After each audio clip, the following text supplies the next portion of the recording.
الحمدللہ رب العالمین والصلاة والسلام علی سید الانبیاء والمرسلین اما بعد فاعوذ باللہ من الشیطان الرجیم بسم اللہ الرحمن الرحیم۔ الحمدللہ الہادی پروگرام میں نبی کریم صلی اللہ علیہ وسلم کی اطاعت اور اس کے ضمن میں شفاعت کا بیان چل رہا تھا۔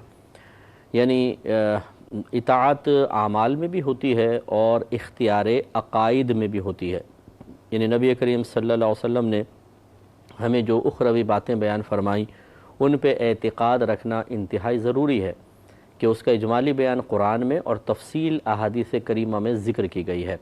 تو یہاں پر بھی شفاعت رسول یا دیگر انبیاء علیہ السلام کی شفاعت کا ذکر کیا جا رہا ہے، تو وہ ہم نے آپ کی خدمت میں اطاعت رسول کے ضمن میں ذکر کرنا مناسب سمجھا کہ گویا کہ یہاں جو کچھ بیان ہو رہا ہے، اگرچہ نبی کریم صلی اللہ علیہ وسلم یوں نہ فرمائیں کہ اس پر یقین لاؤ، لیکن لازم سی بات ہے کہ جب کسی اخروی بات کو سرکار ذکر کرتے ہیں جس تک رسائی کسی بھی ذریعے سے اس کے علاوہ کسی بھی ذریعے سے ممکن نہیں ہے، نہ ہم آخرت کو دیکھ سکتے ہیں، نہ اس کی آواز سن سکتے ہیں، نہ چکھ کر محسوس کر سکتے ہیں، نہ چھو کر، نہ سن کر، نہ دیکھ کر، کسی بھی طریقے سے نہیں، صرف اللہ کے نبی کے بتانے سے ہمیں معلوم ہو سکتا ہے۔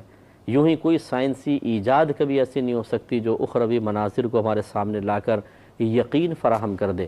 تو لہٰذا معلوم یہ ہوا کہ نبی کریم صلی اللہ علیہ وسلم جب اخروی کوئی بات بیان فرماتے ہیں تو وہ گویا کہ فرما رہے ہوتے ہیں کہ اس پر اعتقاد لاؤ، اس پر اعتقاد رکھو، اس پر یقین رکھو، تو بس پھر ہمیں اس اطاعت کو اس اعتقاد کو اختیار کرنا ہوگا اور اطاعت اس میں فوراً سے پیشتر کرنی ہوگی۔ تو یہ شفاعت کا ذکر اس حدیث میں طویل حدیث تھی، میں نے آپ کو بتایا تھا میدان محشر قائم ہوگا، لوگ پریشانی کے عالم میں ہوں گے اور اللہ سے دعائیں کر رہے ہوں گے کہ اللہ تعالیٰ اس مشکل کو دور کرے، لیکن کوئی سنوائی نہیں ہوگی، اللہ توجہ نہیں فرما رہا ہوگا، یعنی اپنی رحمت کے ساتھ۔ ویسے تو اللہ تعالیٰ متوجہ ہر ایک کی طرف، تو اس وقت پھر آپس میں کہیں گے کہ یار کوئی تو ایسا ہو کہ جو اللہ کی بارگاہ میں ہماری سفارش کرے۔ تو میں نے اس پہ پچھلی دفعہ بھی تبصرہ کیا تھا کہ اس وقت کوئی بھی موحد کھڑا ہو کر یوں نہیں کہے گا یہ تم کیا شرک کی باتیں شروع کر رہے ہو، بھائی اللہ سے مانگتے رہو ڈائریکٹ، مخلوق کی بات کیوں شروع کر دی؟ اللہ کو چھوڑ کر مخلوق کے پاس جائیں، اللہ کے خزانے میں کس چیز کی کمی ہے کہ مخلوق کے پاس جا کر مانگیں اور سفارشیں کریں؟ اللہ تبارک و تعالیٰ کیا سننے پہ قدرت نہیں رکھتا؟ کیا اللہ تعالیٰ ہمیں عطا نہیں کر سکتا؟ کیوں جائیں؟ کوئی بھی ایسا نہیں ہوگا، بلکہ سب جب یہ بات کریں گے تو وہ لوگ سمجھ جائیں گے کہ بھئی آج تو اگر کوئی سفارش کرے گا تو اللہ کا محبوب بندہ ہی ہوگا، ڈائریکٹ اللہ تبارک و تعالیٰ کی بارگاہ میں ہماری سنوائی نہیں ہو رہی۔ تو وہ آدم علیہ السلام کے پاس آئیں گے۔ اب ان کی سوچ لوگوں کی صحیح تھی یا غلط تھی کہ اللہ کے محبوب بندے کچھ کر سکتے ہیں؟ اس کو تائید اور توفیق حاصل ہوگی آدم علیہ السلام کے عمل سے، کیونکہ آپ اگر رد فرما دیں اور یوں کہتے ہیں کہ تم لوگوں نے غلط فیصلہ کیا ہے، یقیناً صرف اللہ ہی دینے والا ہے اور اللہ کی بارگاہ میں کوئی نبی بھی کوئی سفارش کا حق نہیں رکھتا، جاؤ ڈائریکٹ اللہ سے مانگو، ہم بھی اللہ سے مانگ رہے ہیں تم بھی مانگو، یہ ہے توحید۔ اور اللہ کو چھوڑ کر تم مخلوق سے آ کے کہو کہ آپ اللہ کی بارگاہ میں کچھ کہیں، وسیلہ قائم کرے، تو شرک ہوتا ہے، کیوں آئے ہمارے پاس؟ لیکن انہوں نے ایسا نہیں کہا۔ اس کا مطلب ہے کہ جو لوگ سوچ رہے تھے وہ اللہ کی طرف سے الہام کردہ تھا اور بالکل صحیح بات تھی۔ آدم علیہ السلام نے اس کی تائید و توفیق اپنے عمل سے کر دی کہ آپ نے اپنا تو عذر بیان کیا لیکن کہا کہ نوح علیہ السلام کے پاس جائیں، وہ شفاعت کر دیں گے۔ ادھر گئے، انہوں نے پھر ابراہیم علیہ السلام، موسیٰ علیہ السلام، عیسیٰ علیہ السلام، پھر وہاں سے ہمارے نبی کریم صلی اللہ علیہ وسلم۔ ایک نبی بھی غلطی نہیں کر سکتا، اور یہاں تو پھر کئی اولو العزم انبیاء علیہ السلام، بڑے بڑے نبی ہیں جو کہہ رہے ہیں کہ سفارش تو ہو سکتی ہے لیکن ہم نہیں کر سکتے۔ لیکن جب نبی کریم صلی اللہ علیہ وسلم کے پاس آئیں گے تو ہمارے لیے بڑا فخر کا لمحہ ہوگا کہ ہمارے نبی نہیں کہیں گے کہ جی میں بھی نہیں کر سکتا ہوں، آپ کسی اور کے پاس جائیں، نہیں، بلکہ اب دیکھیں کہ ہمارے آقا صلی اللہ علیہ وسلم نے کس طریقے سے وسیلہ بن کر لوگوں کو میدان محشر میں سکون فراہم کرنا ہے، اور آپ کریں گے، وہ اس کا مظاہرہ، اس کا اظہار اس حدیث میں ہے۔ سرکار فرماتے ہیں کہ پس لوگ میرے پاس آئیں گے اور کہیں گے کہ اے محمد آپ اللہ کے رسول اور خاتم الانبیاء ہیں۔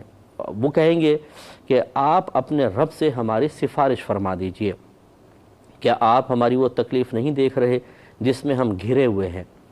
اب وہی بات دیکھیں ایسا کیوں نہیں ہوا کہ نبی کریم صلی اللہ علیہ وسلم نے ارشاد فرمایا ہو یا فرمایا ہوتا کہ اے لوگو، میں تمہیں توحید کا درس دیتا رہا ہوں، میں تمہیں اللہ تعالیٰ سے ملانے کے لیے آیا تھا، اور تم اللہ تعالیٰ سے ڈائریکٹ دعا مانگ سکتے ہو، اللہ کے خزانوں میں کسی چیز کی کمی نہیں ہے، تم اس کو چھوڑ کر میرے پاس کیوں آئے ہو؟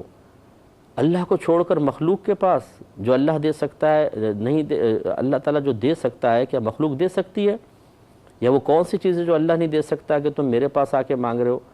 نہیں، بلکہ میرے آقا صلی اللہ علیہ وسلم فرماتے ہیں کہ پس میں چل کر عرش کے نیچے آؤں گا اور اپنے رب کے سامنے سجدہ ریز ہو جاؤں گا، کیونکہ یہی تو مشیت الہی تھی۔ اللہ ڈائریکٹ بھی دے سکتا تھا، اللہ ان کی دعا قبول کر لیتا، اللہ تعالیٰ اعلان فرما دیتا، ایک فرشتے کے ذریعے منادی اعلان کر دیتا، چلو جی آئیے حساب کتاب شروع ہو گیا ہے۔ نہیں، روکا رکھا حساب کتاب، لوگ تکلیف اذیت میں مبتلا ہوئے، اور پھر اللہ تعالیٰ فرمائے گا کہ آج ڈائریکٹ سے کچھ بھی نہیں ہوگا، نبیوں کے پاس جاؤ، ان سے جا کے شفاعت کرواؤ۔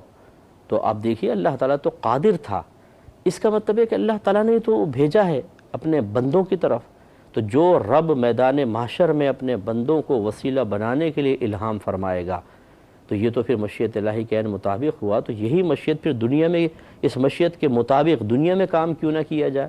اسی لیے لوگ بزرگوں کے پاس جاتے ہیں، ان سے گزارش کرتے ہیں کہ آپ اللہ کی بارگاہ میں ہمارے لیے دعا کر دیں، آپ ہمارے لیے استغفار کر دیں، کیونکہ اللہ تعالیٰ کو اپنے محبوب بندوں کا وسیلہ بہت ہی محبوب ہے، اور اس نے اپنے محبوب بندے مقرر اس لیے کیے ہیں کہ عام لوگ جو براہ راست اللہ تعالیٰ کی بارگاہ میں سے کچھ حاصل نہ کر سکیں، یہ اس کے لیے وسیلہ اور ذریعہ بن جائیں، حالانکہ اللہ تعالیٰ براہ راست عطا کرنے پر قادر ہے۔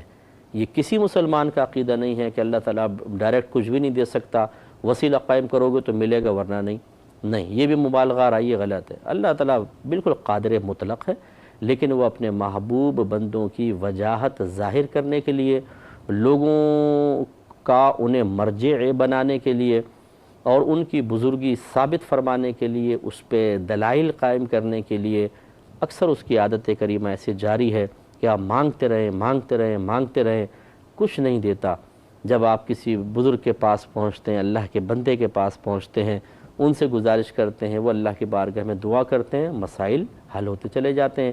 تو یہ نیک بندوں کو جو اللہ نے مقرر کیا، لیکن جو واقعی بعمل ہوں، جعلی بابے نہیں، نہ نماز پڑھیں، نہ روزہ رکھیں، نہ حج کریں، نہ زکوٰۃ دیں اور گالیاں بکیں، اور جسم پہ میل کے تہیں جم رہی ہوں، اور داڑھی غائب ہے، بڑی بڑی زلفیں رکھ لی، گلے میں مالائیں، ہاتھ میں ڈنڈے ہیں، اور حق روح کے نعرے لگا رہے ہیں، یہ کوئی بزرگی نہیں ہوتی ہے۔ مراد بزرگی سے وہی ہے کہ صاحب علم ہو، صاحب تقوی ہو، صاحب علم ہو، اور صحیح العقیدہ ہو، اعلانیہ کوئی گناہ نہ کرتا ہو، خوف خدا اس کے دل میں ہو، دنیا کی محبت سے بہت زیادہ دور ہو، یہ ہے بزرگ۔ ان کے پاس آنا یہ اللہ کو محبوب اور مطلوب ہے، اور پھر جب یہ سفارش کرتے ہیں تو اللہ تعالیٰ بہت کچھ عطا فرماتا ہے۔ تو یہ میدان محشر میں بھی ہوگا۔ جو دنیا میں شرک ہو، آخرت میں عین ایمان کیسے بن سکتا ہے؟ آپ سوچئے، اس کا مطلب ہے جو آخرت میں صحیح ہے اور جس کی اجازت اللہ تعالیٰ دے رہا ہے، تو وہ دنیا میں غلط کیسے ہو سکتا ہے؟ وہ دنیا میں بھی ٹھیک ہوگا۔ سرکار فرماتے ہیں پس میں چل کر عرش کے نیچے آؤں گا اور اپنے رب کے سامنے سجدہ ریز ہو جاؤں گا، پھر اللہ تبارک و تعالیٰ اپنے حمد اور حسن ثنا پر مشتمل ایسے کلمات مجھ پر القاء فرمائے گا کہ مجھ سے پہلے وہ کسی پر القاء نہیں کیے گئے ہوں گے، یعنی ایسے تعریف کے کلمات کہ آج سے پہلے کسی مخلوق نے ان الفاظ میں یا ان کی مثل الفاظ میں اللہ تبارک و تعالیٰ کی حمد و ثنا نہیں کی ہوگی، نئے الفاظ ہوں گے بالکل۔ اس کے بعد سرکار فرماتے ہیں کہ پھر کہا جائے گا اے محمد اپنا سر اٹھائیے، مانگیے آپ کو دیا جائے گا، سفارش کیجئے سفارش قبول کی جائے گی۔ یہ دیکھیں، مانگیے عطا کیا جائے گا۔ اب کیا مانگیے؟ کوئی لمٹ قائم کی ہے؟ نہیں، جو مانگے عطا کیا جائے گا، سفارش کریں قبول کی جائے گی، یعنی اس کا مطلب ہے کہ سرکار کسی کے حق میں سفارش کریں گے وہ ضرور بخش دیا جائے گا۔ اب یہ نبی کریم کا کمال ضرور ہے، لیکن میرے اللہ کے کمال سے ہی ہے۔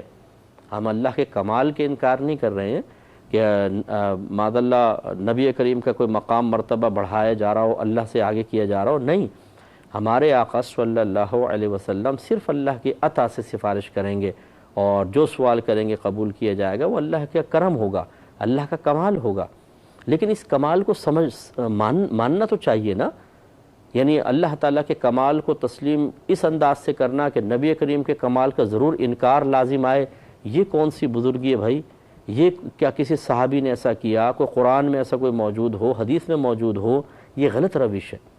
اللہ تعالیٰ ہی اپنے بندوں کو عزت اور وجاہت عطا فرماتا ہے، جیسے کہ اس حدیث میں ثابت ہے کہ اللہ تعالیٰ اپنے حبیب سے فرمائے گا سر اٹھائیے، آپ مانگیے، آپ کو عطا کیا جائے گا۔ اور اللہ جو فرماتا ہے وہ جھوٹ تو نہیں ہے، وہ غلط تو نہیں ہے، مطلقاً کلام ہے، جو مانگے عطا کیا جائے گا۔ سرکار جو مانگیں گے، اور یقیناً مانگیں گے، جب آفر ہے کہ آپ مانگیں آپ کو عطا کیا جائے گا، تو یہ لازم بات ہے سرکار مانگیں گے اور اللہ تعالیٰ عطا فرمائے گا۔ آپ سفارش کیجئے، وہ سفارش قبول کی جائے گی۔ تو کس کے لیے سفارش کریں گے آپ بتائیں؟ یقینی سی بات ہے کہ لوگوں کے لیے کریں گے، اپنے امتیوں کے لیے کریں گے، کافر کے لیے سفارش نہیں ہے۔ یہ تو اللہ کا فیصلہ ہے، جو حالت کفر میں مر گیا بس اس کے لیے شفاعت کا کوئی ذریعہ نہیں ہے۔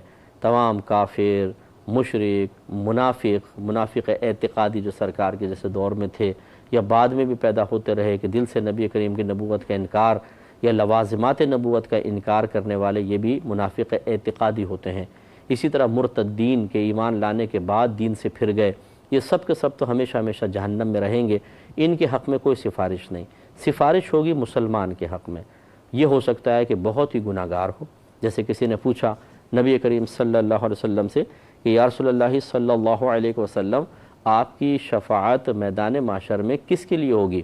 فرمایا میری امت کے گناہ کبیرہ کرنے والوں کے لیے، کیونکہ نیک تو اپنے عمل سے بھی جنت میں جا سکتے ہیں، اگرچہ اللہ کی رحمت سے ہی جائیں گے، لیکن ظاہری وسیلہ نیک عمل ہو سکتے ہیں، ان کا تقوی، پرہیزگاری۔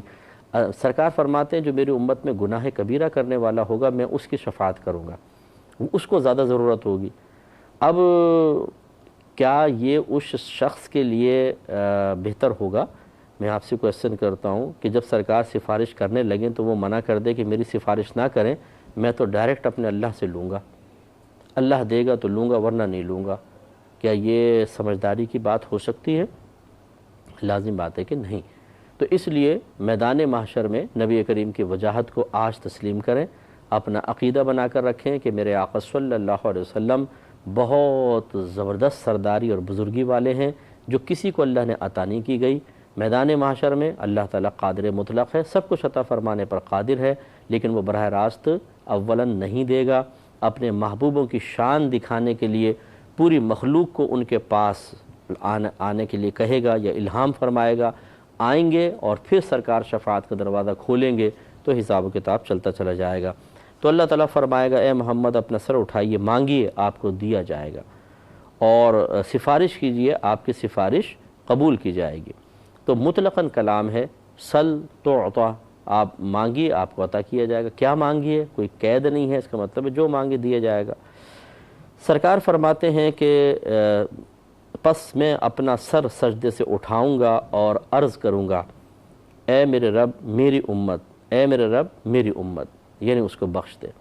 سبحان اللہ، قربان جائیں، وہاں ماں بھاگ رہی ہوگی اپنے بیٹے سے، باپ منہ چھپا رہا ہوگا، بیوی شوہر سے منہ چھپائے گی کہ کہیں ایک نیکی نہ مانگ لیں، اولاد باپ سے بھاگ رہی ہوگی، باپ اپنے اولاد سے بھاگ رہا ہوگا، یعنی قریب ترین رشتہ داریاں اجنبیت میں بدل جائیں گی۔ لیکن ایک نبی ہمارے وہ ہیں کہ جو اپنے آپ کو کی فکر نہیں کر رہے، اپنی اولاد کی خاص فکر نہیں کر رہے، اپنے اہل خانہ کی فکر نہیں کر رہے ہیں، بلکہ پوری امت کی فکر، اے اللہ میری امت کو بخش دے۔